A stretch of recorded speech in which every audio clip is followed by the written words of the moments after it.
Hey, how's it going? My name is Daniel. This is Metal Sharpens Metal. Today I was given a recommendation. The band is called Thronebreaker. The song is called The Fall of the Watchers.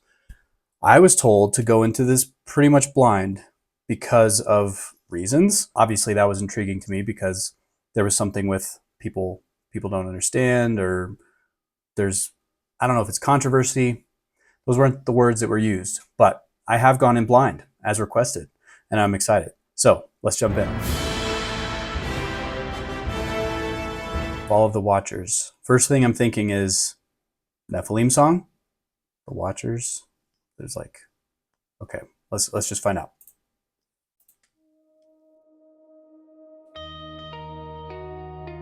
Semyaza, Azazel, Arakil, Ramiel. And they descended in the days of Jared upon Mount Hermon. They bound themselves by curse.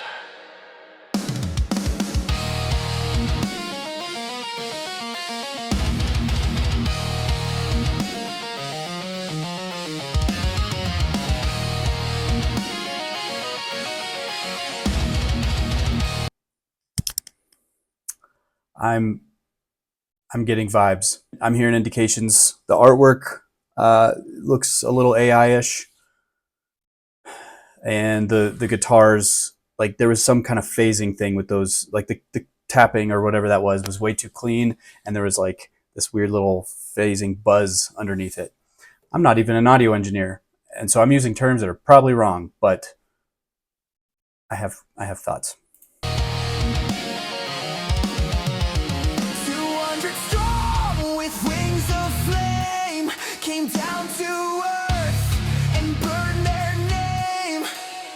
Sons of heaven sworn to fall, to taste the flesh, to break the law. They took the daughters, birthed the beast, the Nephilim. Yeah, do you hear this like airy, open something in the guitars, right? That's just like, is it scooped mids? Audio engineers, help me out. What am I hearing? It's like it's played in this big room or something, but it's not, I don't know, it's not like bouncing off walls. There's little hints that make this sound like AI music. Rose, grotesque and free, taught mankind forbidden art, still and spells, war and dark.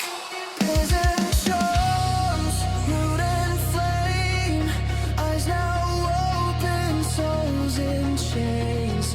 The veil was torn before it. And it's not like the perfectness of the vocals that give it away, because all kinds of people. The watchers fell and silence broke. The sky turned black from heaven's smoke. Chains await in darkest flame for those who dared profane his name. They taught the world how gods could die, but the flood would wash them from the sky. The watchers fell and hell awoke, but the saints will rise from ash and smoke.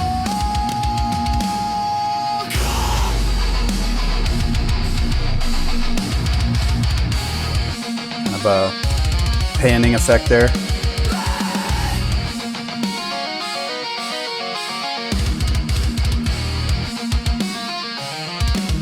It sounds like it's not even a guitar. As I sailed on the blades of war, how to pierce, how to gore. Semyaza led the oath-bound flight to trade the heavens for the night. They taught enchantments cut the roots, painted eyes, corrupted youth. So violence filled the earth and sea, and giant wronged in tyranny. From heights to burden. Okay, like right there, it sounded like everything was underwater. Like it was muffled in a weird way, but it's also hyper clear in other ways. And yes, they could not auto tune. They could make the vocals sound perfect. That can be done with humans on computers. I get it, but It's just a bit too perfect, and it's like, is it compressed? Is that the other term I'm looking for? Anyway, yeah. We're gonna look at some comments after this. I'm curious what people think. Judgment Day, oh, beneath the mountains deep, where angels scream and watchers weep. You see what Azazel has done. Azazel. That was Azazel. You have seen the blood of the innocent. You were holy once, but now you burn. You shall have no peace. The watchers fell and silence broke. The sky turned black from heaven's smoke. Chains await in darkest flame for those who dared profane his name. They taught the world how gods could die, but the flood would wash them from the sky. The watchers fell and hell awoke, but the saints will rise from ash and smoke.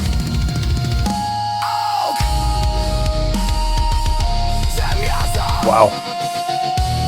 Real process there. Not always a bad thing, but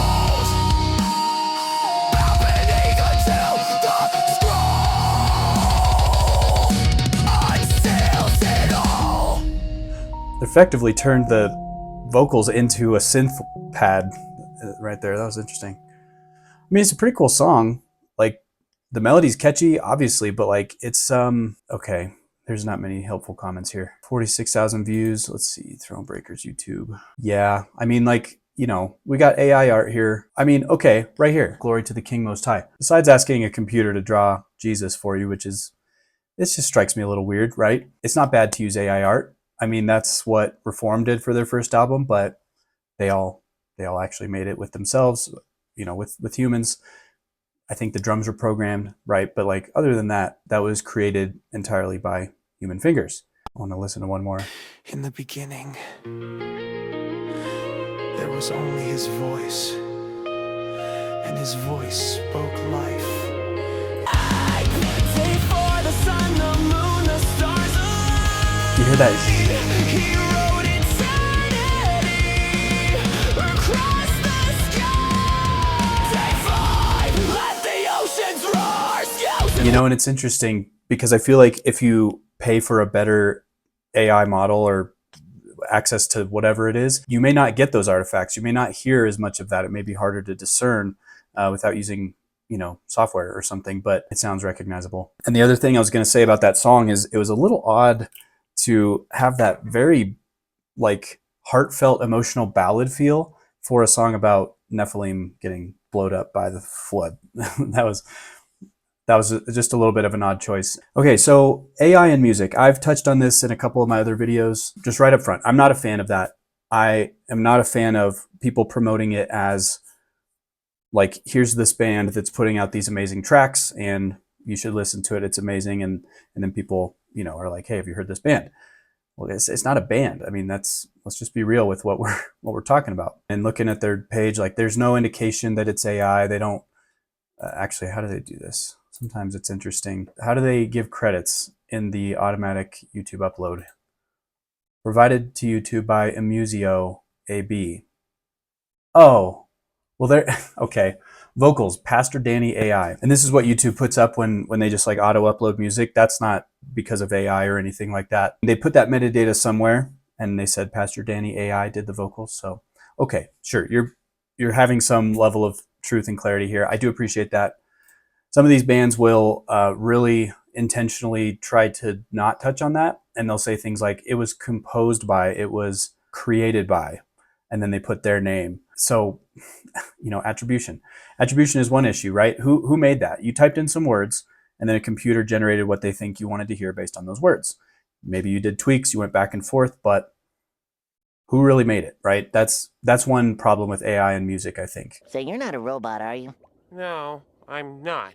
Well, keep your eyes peeled. They're everywhere. And when that information is obscured, it seems dishonest. It seems like you're hiding this for a reason. When you go on some of these videos, people in the comments are just laying into them. There's roasting them for deception and making a computer do their busy work. And just as a quick aside, I am not upset with the guy who sent me this recommendation. I'm not mad that you did. I don't think you were trying to trick me. I mean, you mentioned that there was some controversy with this, right? And that's fine. So I'm not attacking you. I'm attacking the computers. I'm attacking the clankers. They've been running free for too long. I think it's time we put them in their place.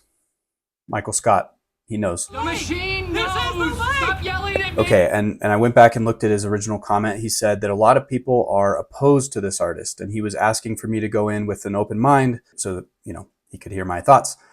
And he said that he thinks people need to use more discernment with this stuff. Okay, now I think he might be referring to discernment in the sense of like, there's certain things that seem kind of funky on its face, but Christians have the freedom to enjoy them. Absolutely, we can absolutely enjoy AI music if you want.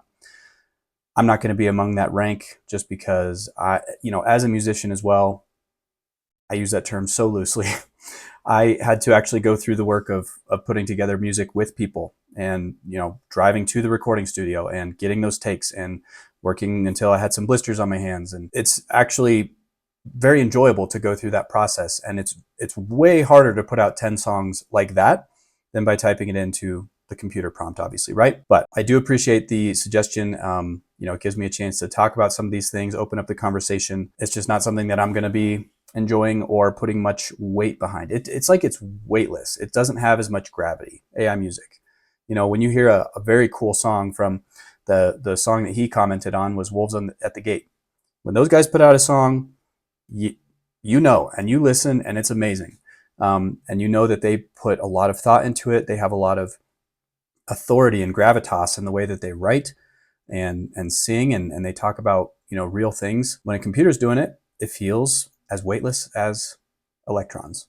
It's just not much there. So anyway, I just wanted to have that quick aside. I'm not mad at you. This was where I end up on this song. So hope you understand. I had a friend who used AI.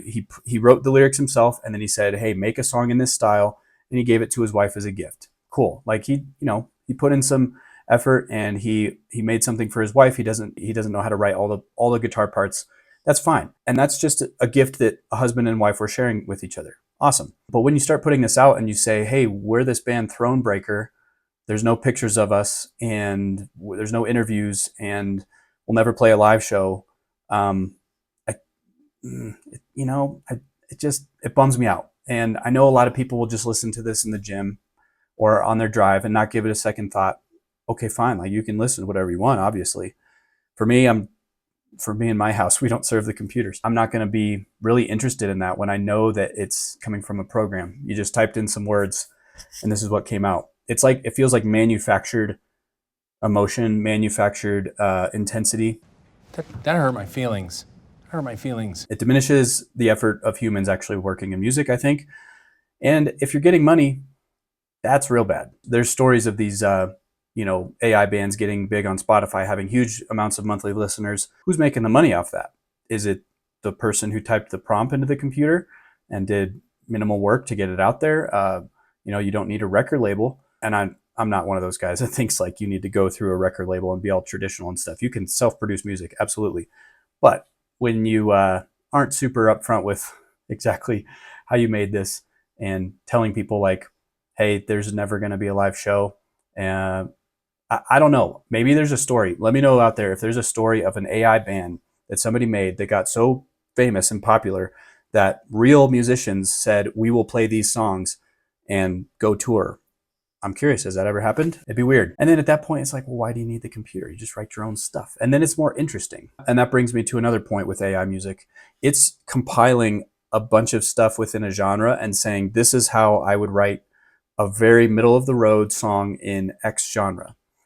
So it has nothing to do with like a human's, you're in the shower, you have all these shower thoughts, and then you come out and turn that into a beautiful song. You work with other people, you work with your bandmates, and you're saying, hey, what about if this part we do X? There's none of that back and forth. So you're never going to have anything out of the blue. It's just going to be like the gray mass in the middle of what is called metalcore or something like that. So it's going to be safe. It's going to be nothing groundbreaking. It's going to sound super produced and polished. and unoffensive. And then there's the thing with like, okay, did you write the lyrics or did you say, give me some lyrics from AI? And then you put those lyrics back in and said, now great, write a metalcore song based on this. That's obviously like the fastest speed run you could do is just type in 2 prompts and you're good to go. And from this channel's perspective, I like to go over lyrics. I like to look at the worldview of the artist. But when you put it into a safe, usually A, B rhyming scheme, when the computer spits it out and you use that as your basis, like I'm just, it's not going to have much of an impact on me. And actually, I'm going to go through the lyrics real quick. I heard most of the lyrics, but I just want to see how they're written out real quick. Wait, what? Where's the lyrics? I don't have a Spotify. Is it going to get mad? All right. So Thronebreaker on Spotify has 40,000 monthly listeners. It's wild. And how many of those are bots? Let's be real. And it's even worse when you make the AI give you like a picture of somebody and then that's what you put up as your band photo. What are you doing with that? Are you giving people something familiar that they can latch onto that you hope that they don't discern is made by a computer? That seems deceptive for sure. Another one of these bands, Invictus. You got Invictus. Invictus is a Christian metal project forged in the fire of spiritual warfare. M-Dash. That's AI. That's AI. That's AI. And look at this. It's not X, it's Y. It's more than music, it's a movement. So like even this description, they used AI to write this. Like, gosh, it feels lazy. And you're turning off your brain when you turn to AI. You're not thinking through a problem as critically. You're not like actually building your way to the answer. You're just saying, hey, I know what I want the end goal to look like. Computer, do some magic. People are noticing more and more when kids are using AI for school, they're not learning as much. They're not thinking as critically. There was an example of some kids that were using AI to give answers for their homework. And then they would like refine it and say, make sure you add spelling mistakes and 8th grade grammar and stuff. Like, so they know that they're trying to deceive and get around the teacher knowing this. And then they get really good grades. It's like, okay, it's great. You have great comprehension. Hey, what was the question that you wrote this paper on again? And they can't even remember the question that they put in to the prompt. So yeah, it's turning off brains. It's short-circuiting learning processes. There's a lot of problems here. It's obviously a powerful tool. You can and the people who already have done a lot of that work, they've already done research. They've already read physical books. They can use AI in some very powerful ways, and they can use it to collect a lot of data. Great. But yeah, when people are like, I'm just going to make a metalcore band right quick. I'll be back in 15 minutes and I'll just have some lunch. So because I am lazy and don't have my Spotify account, I'm not going to get this one analyzed lyrically, but yeah, it was clearly something about the Nephilim falling. And let's see here. Oh boy. Interesting. This comes from like the Midrash and the Book of Jubilees and the Book of Enoch. It's 1 Enoch 6:6. And they were in all 200 who descended in the days of Jared on the summit of Mount Hermon. Yep. All right. So it's taken from the Book of Enoch. I don't know how to break this to anyone. That's not part of the original Hebrew scriptures. Now, it's not to say that you shouldn't read it. It's not to say that there couldn't be some cool stuff in there. Honestly, I probably kind of want to read it because there could be some very interesting things. But the Jews of that day did not regard it as scripture because they did not lay up the Book of Enoch with the other books into the temple every night for safekeeping. And that's how they basically said, we believe that these are the words of God, the direct, inerrant, inspired words of God. And that's why we're separating them from other documents and papers that we have. So anyway, just a quick explanation. Enoch is not technically in the Bible. It just feels, it feels kind of fitting that it would be an AI song written about Enoch, not even like the Bible itself. That makes me kind of chuckle, actually. It leaves me feeling hollow, AI music and the content here. It draws some very visceral, strong reactions from people. I've got pretty strong reactions. I'm not going to be thrown off for the rest of the day if I don't look at a picture of turtles. Oh, now I'm going to have to go online and look at turtles, or else I'm going to be off the whole day. I don't see the work that you're putting in to make this song as very valuable. Even if you spent a couple hours on it, okay, think about the number of man hours that are spent on one song by a very prolific band. I don't know, would that be August Burns Red, they used to put out an album a year. When you're comparing work, when you're comparing the quality of the final product, when you're comparing the humanness of it and like the relatability of the lyrics, Humans are going to win every time. And it's not even close. So yeah, that's my general thoughts here. I'm curious to hear your guys' thoughts. Put some in the comments. Let me know if this doesn't bother you. Let me know if you are going to be offended to the core of your soul for the rest of the day because you heard this with me, or if you're somewhere in between. I appreciate you guys for watching, and I'll see you in the next one. Bye.